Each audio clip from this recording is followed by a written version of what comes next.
عید کے سلسلے میں ریاست تلنگانہ کی عوام کو یہ بات بتانا ضروری سمجھتا ہوں کہ ہمارے پاس اس ریاست تلنگانہ میں رات میں 9 بجے سے کرفیو ہے،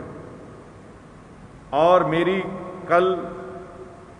تلنگانہ حکومت کے وزیر داخلہ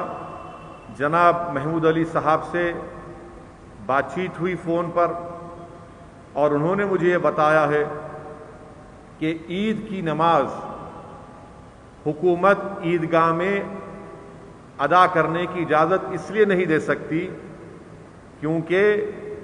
کورٹس کا فیصلہ ہے، کورٹ کی ہدایتیں ہیں کہ ایک عوامی اجتماعات پر پابندی ہے، عوامی اجتماعات پر پابندی ہے۔ اس لیے تلنگانہ حکومت عنقریب میں فیصلہ لے گی کہ عیدگاہ میں جا کر وہ عوام اپنی عید کی نماز ادا نہ کریں بلکہ اپنے محلوں کی مساجد میں ادا کریں۔ میں تو آپ سے گزارش یہ بھی کروں گا کہ علماؤں سے، ہمارے مفتی صاحب انوار نظامی صاحب یہاں پر تشریف فرما ہے، جتنے بھی معزز علماء کرام ہیں وہ اس بات کا فیصلہ لیں کہ کیا ہم تلنگانہ میں عید کی نماز 1 یا 2 جماعت بنا سکتے ہیں؟ اجازت ہے اس کی؟ اگر اس کی اجازت ہے کہ ایک مسجد میں عید کی نماز کی 2 یا 3 جماعتیں ہو سکیں تاکہ ایک فجر کے بعد جو وقت شروع ہوتا ہے عید الفطر کا، تو آپ اسی اپنے محلے کی مسجد میں 2-3 جماعت بنا لیجئے، سوشل ڈسٹینسنگ کو برقرار رکھ کر آپ اپنے اپنے محلے جات میں اپنی عید کی نماز کو ادا کریے۔ اور یہ حکومت میری نظر میں یہ فیصلہ صحیح ہے، کیونکہ اگر لاکھوں کی تعداد میں اگر ہم عید کی نماز ادا کرنے کے لیے عیدگاہ پر جمع ہوں گے تو یقیناً کووڈ پھیلنے کا پورا اس میں کووڈ پھیل سکتا ہے، خطرہ نہیں ہے بلکہ یقیناً پھیلے گا۔ تو اسی لیے میری آپ سے گزارش ہے کہ حکومت کی طرف سے جب یہ فیصلے کا اعلان ہوگا تو علماء کرام سے میری گزارش ہے کہ وہ اس بات کا فیصلہ کریں کہ کیا مساجد میں محلوں کی عید کی نماز 2 یا 3 جماعتیں اگر ہو سکتی ہیں تو علماء اس کا فیصلہ لیں۔ مگر عوام سے میری یہ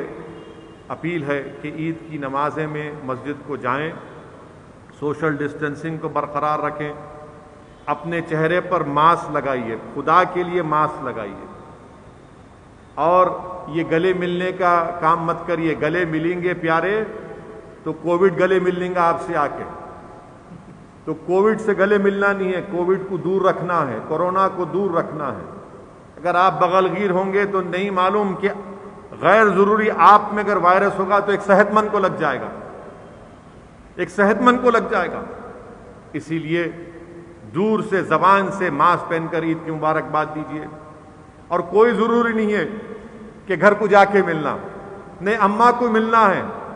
یاد رکھو، اماں کو جا کے لپٹیں گے، خدا نخواستہ اماں کو انفیکشن ہو گیا تو ضعیف لوگ اس وائرس کی شدت کو برداشت نہیں کر پا رہے ہیں، اور زیادہ تر ضعیف ہمارے ماں باپ میں، ہمارے بزرگوں میں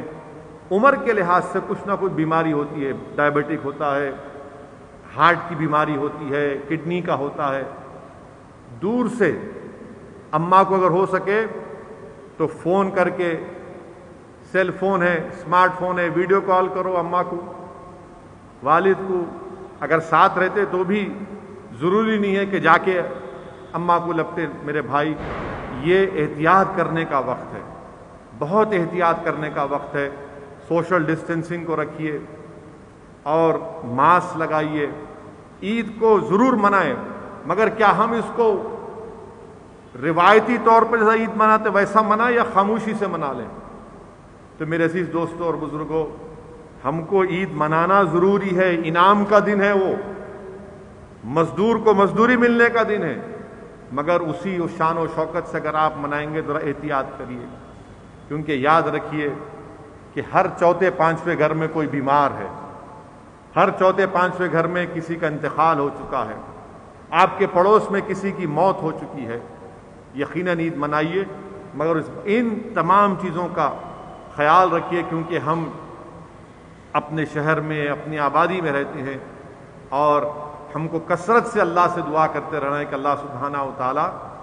ہم کو اس وبا سے چھٹکارا دلا دے، اور ہم کو احتیاطی تدابیر کو بھی اختیار کرنا ہے۔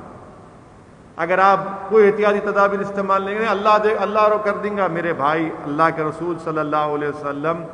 کی حدیث شریف ہے کہ رحمت للعالمین صلی اللہ علیہ وسلم کے پاس ایک شخص آیا جو اپنے اونٹ کو چھوڑ کے آ گیا۔ اللہ کے رسول صلی اللہ علیہ وسلم نے فرمایا کہ تم نے اپنے اونٹ کو باندھا کیوں نہیں؟ تو اس شخص نے کہا یا رسول اللہ صلی اللہ علیہ وسلم، اللہ ہے نا۔ اللہ کے رسول صلی اللہ علیہ وسلم نے فرمایا کہ اونٹ کو باندھو اور پھر اللہ پہ توکل کرو۔ تو ہم کو پوری احتیاطی تدابیر کو اختیار کرنا ہے اور دعا کرنا ہے، کثرت سے دعا کرنا ہے، اور اللہ سبحانہ و تعالیٰ کے